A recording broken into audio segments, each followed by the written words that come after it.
भारत माता का सच्चा सपूत वीर हेमू कालाणी राम प्रसाद बिस्मिल कहते थे, यदि देश के लिए सिर्फ मरना पड़े मुझको हजारों बार, तो भी ना मैं इस कष्ट को इस ध्यान में लाऊं कभी।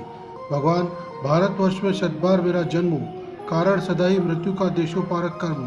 भारत को अंग्रेजी शासन से आजाद कराने के लिए जिन वीर सपूतों ने अपना जीवन हार दिया, प्राणों को वार दिया, ऐसे अमर बलिदानियों की संख्या में काल को चुनौती देने वाले अमर बलिदानी हेमू कालाणी का नाम श्रद्धा और आदर के साथ लिया जाता है। 23 मार्च 1923 को अखंड भारत के सिंध प्रांत के सखर में जन्मे हेमू कालाणी के पिता का नाम पेसुमल और माता का नाम जेठीबाई था। बालक हेमू 7 वर्ष की अवस्था में हाथ में तिरंगा लेकर अंग्रेजों की बस्ती में अपने दोस्तों के साथ क्रांतिकारी गतिविधियों की अगुवाई करते थे। हेमू कालाणी बचपन में हाथों में तिरंगा लिए गांव की गलियों में घूमते हुए देश प्रेम के गीत गुनगुनाते रहते थे।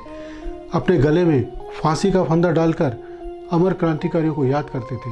जब कोई उनसे पूछता कि तुम ऐसा क्यों करते हो, तो हंसते हुए कहते, मैं भी भगत सिंह की तरह हंसते हंसते फांसी के फंदे पर चढ़ना चाहता हूँ। वो कहते थे, कौमी झंडा फहराए फर फर, दुश्मन का सीना कांपे थर थर, आया विजय का जमाना, चलो शेर जवानों। हेमू ने अंग्रेजों भारत छोड़ो नारे के साथ सिंध वासियों में जोश और स्वाभिमान भर दिया था। विदेशी वस्तुओं का बहिष्कार और स्वदेशी अपनाने का स्वावलंबन सूत्र भी वो देशवासियों को दे रहे थे। विदेशी हुकूमत को जड़ से उखाड़ फेंकने का संकल्प लेकर वो स्वतंत्रता आंदोलन की सक्रिय गतिविधियों में शामिल हो गए। गुप्त सूत्रों से सिंध के क्रांतिकारियों को जानकारी मिली कि बलूचिस्तान में चल रहे उग्र आंदोलन को दबाने के लिए 23 अक्टूबर 1942 की रात अंग्रेज सैनिकों, हथियारों और बारूद से भरी रेलगाड़ी सिंध के रोहिणी स्टेशन से निकलकर सक्खर शहर से होते हुए बलूचिस्तान के क्वेटा नगर तक जाएगी। यह समाचार सुनकर सक्खर के 19 वर्षीय छात्र हेमू कालाणी ने रेलगाड़ी गिराने का दायित्व अपने ऊपर ले लिया, जिसमें उनके 2 साथी नंद और किशोर भी थे। रेलगाड़ी गुजरने से पहले ही तीनों नवयुवक एक सुनसान स्थल पर पहुंचे।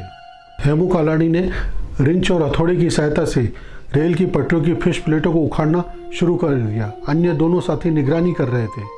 रात की नीरवता में हथौड़ा चलाने की आवाजें दूर तक जा रही थी। उसे सुनकर अंग्रेज सिपाही दौड़ कर आए।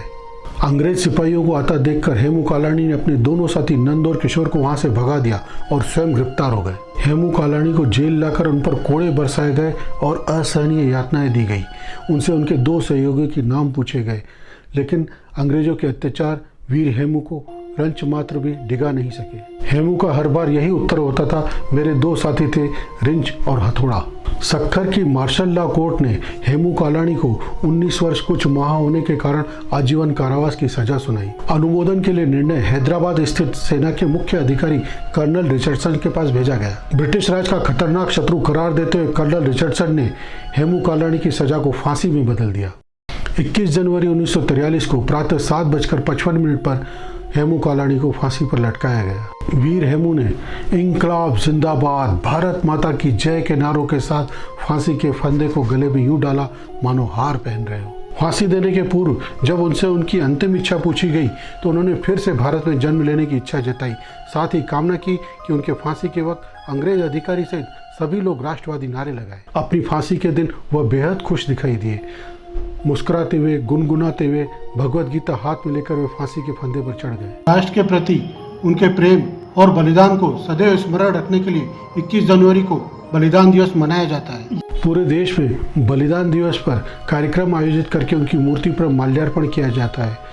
जुलूस और रैलियां निकाली जाती है। उनकी स्मृति को चिरस्थायी बनाने के लिए देश में अनेक उद्यानों, विद्यालयों और कॉलोनियों का नामकरण उनके नाम पर किया गया है।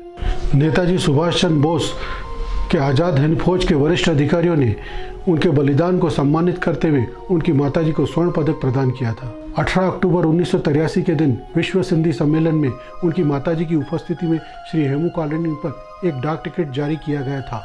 21 अगस्त 2003 को तत्कालीन प्रधानमंत्री श्री अटल बिहारी वाजपेयी द्वारा उनकी एक प्रतिमा संसद भवन में डिप्टी स्पीकर ऑफिस के सामने लगाई गई है। और आज हम सन 2023 में उनका जन्म शताब्दी वर्ष मना रहे हैं।